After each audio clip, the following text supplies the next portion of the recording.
Kasayan, magkakabit tayo ng sikada sa kahit anong uri ng motor. Ito siya kasayan na. Ayan. Bago natin siya ilalagay, ang gagawin natin, i-install muna natin yung ating yung ating dual horn para mas hindi kayo malito. Dito tayo mag-uumpisa. Ito yung relay natin ha. Ang unahin natin dito, yung number 85. Ito yung 85 natin. Gagamit tayo dito ng i-terminal ha. Gamit tayo ng i-terminal saka ng yung mga relay terminal. Ito yung number 85 natin ha.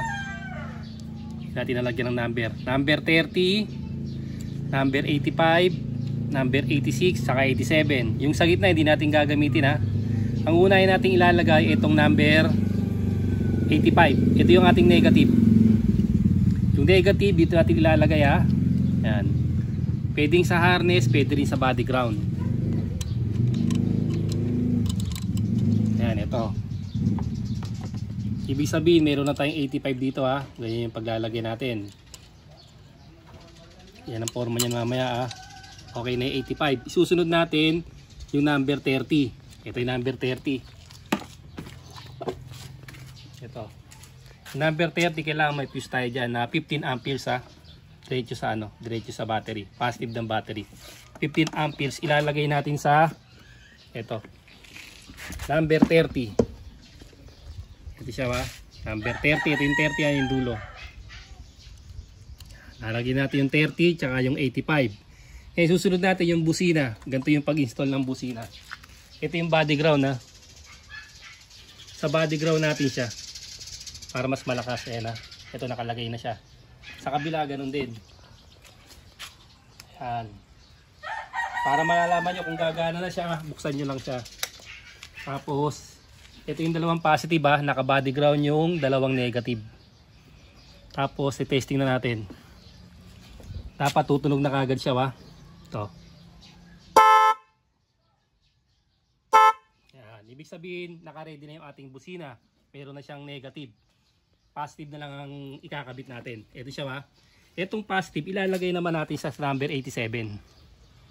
Diretso 87 natin na sa harapan. Yan. Pagkalagay natin ng 87, pupunta naman tayo sa pindutan. Ito mamaya ito ha. Ito yung 86 natin.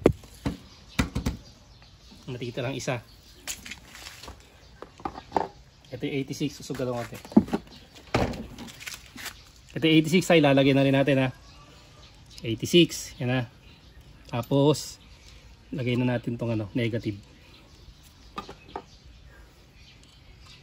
Para kumpleto na siya. Kailangan tumutunog na siya ng maganda bago natin ilalagay. Para na-test na natin na talagang maganda yung tunog bago natin ilagay sa binayaring sa relay niya. So, kailangan mahigpit ito para ipit na ipit yung ground. Ang unahin muna natin para mas madali, ito munang dual horn. Kaya kung dual horn lang ang kakabit nyo, dito lang siya. Pwede na sa inyo ito kahit di na kayo hindi na kayo magsisikada.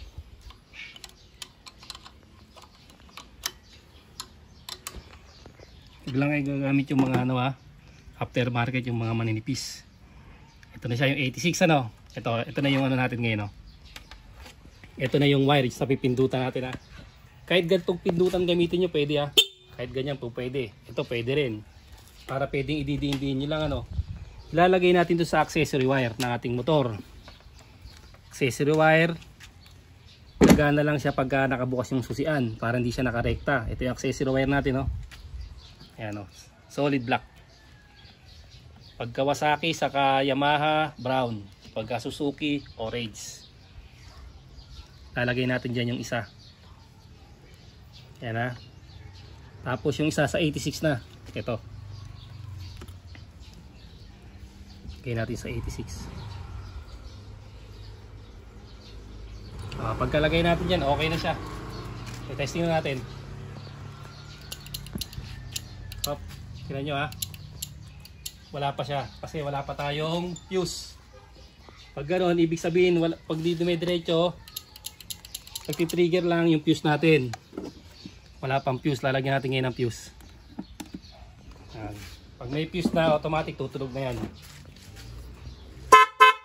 Okay, ibig sabihin okay na yung dual horn natin. Naka-install tayo ng dual horn.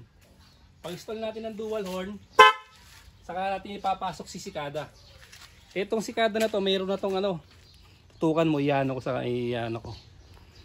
I-demo sa kanila yung kulay-kulay. May mga kulay-kulay na yan ha. Makikita nyo na yung positive at negative yan. Sa mga sanay bumasa ng diagram, napakadali para sa kanila to. Pero ito, i-color code na lang natin ha. Ito tayo. Meron yan dito. Ayan, 15 amperes. Pero ito, nakaporma to sa pangsasakyan ha. Nakaporma siya. Pero ipoporma natin yung pang motor. Kaya hindi to talaga totally magagaya. 5 wires to ha. Hindi kagaya ng Nipro na 4 lang. Nakapang 4 wheel siya.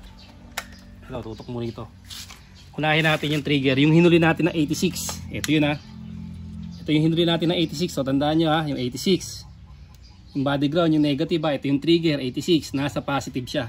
Kaya kahit anong uri ng motor, alisin natin yan.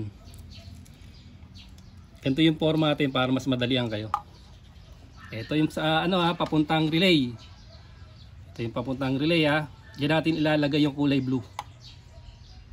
Papuntang relay ito ha. Papuntang relay o papuntang harness.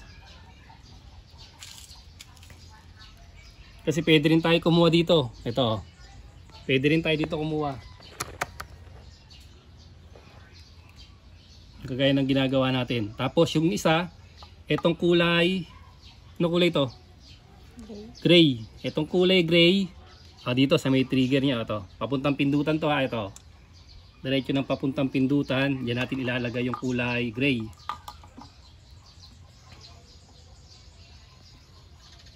Yan ha, kulay gray, papuntang pindutan ha.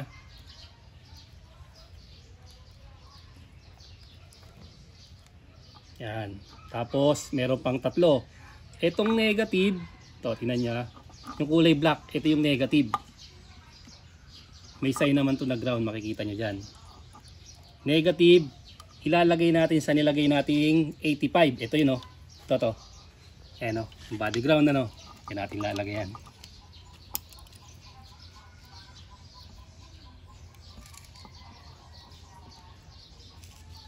Yan. Tapos ito, itong kulay brown, ito yung ilaw natin. Ito ha. Yung ano natin na pang passing. Yung kulay brown.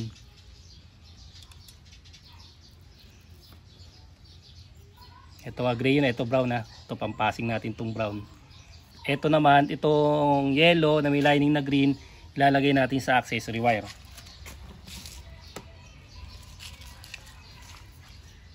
Yellow green ha, yellow green accessory wire. Kung busina lang ang gagawin nyo, okay na, ganun lang yung ano natin. Hindi nyo na ito ilalagay.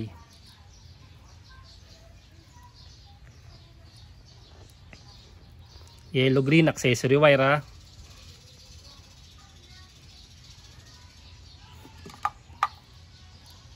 Tapos ang natitira na lang ay kulay brown. Ito. Kulay brown para to sa passing light. Kung may passing light na kayo, kahit di nyo ito lagyan, pwede na siya.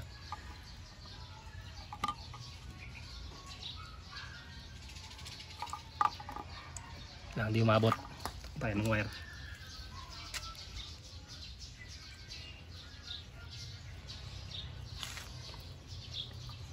Kulay brown na, pag wala kayong passing light, di nyo ito ilalagay. 4 lang ang iwa-wiring nyo. Bali ang nabago lang dito, ito ha, ito lang ang nabago. Yung kulay yellow green, yung yellow green nilagay natin sa accessory wire. Ito lang na iba dyan ha, tapos pares na siya ng paglalagay ng Nipro Music. Tapos ibang kulay lang to, yung sa may ano natin ha, sa may pindutan natin, ibang kulay, kulay gray. Pero yung blue, yung pa rin yung kulay ng brown, yung pa rin sa passing light. Yun lang ang nabago natin ha, yung kulay gray sa sikada. Yan. Pag nilagay mo na yung ano sikada, yung ano dapat magaano na siya rito, lalabas na yung digital niya. Digital display niya. Ito lang ha, ito yung papuntang pindutan ha. Ito, isa pa dito lang medyo maselan eh. Ito yung dalawa oh. Sa papuntang relay yung kulay blue, sa papuntang pindutan yung ano natin, yung kulay gray. Ayan oh. kulay gray, papuntang pindutan, papuntang blue, papuntang relay. Tapos etong yellow green accessory wire. Tapos etong brown sa ilaw. Tapos yung black, solid black, negative. Ito siya. Sa negative din ng relay, tapos okay na siya. Pagbukas natin ng susiyan, dapat naka-digital na siya. Yan siya. Tapos dito na kayo magse-select. Magse-select na kayo dyan ng ano nyo. Kung anong number yung gusto nyong ilagay. Tapos pag pindot-pindot lang, halimbawa, ano lang siya ha. Pagka dininan nyo, saan nalalabas yung tunog niya.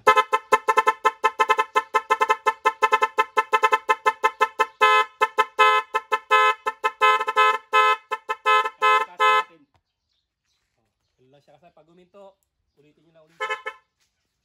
Kapag ginto niya,